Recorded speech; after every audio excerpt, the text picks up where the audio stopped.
Oras 10:47, araw ng Biyernes.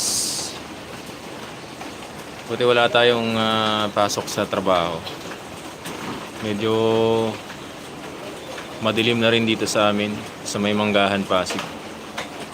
Mula kanina, ulan na rin ng ulan. Pero walang hangin, maulan lang talaga.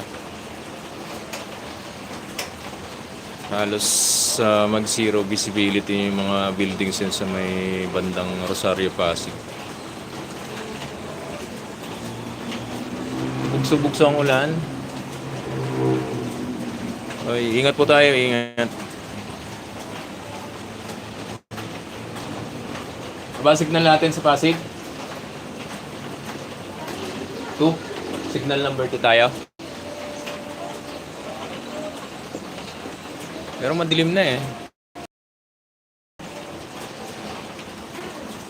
Mamaya tayo umalis, baka tumila pa ng konti.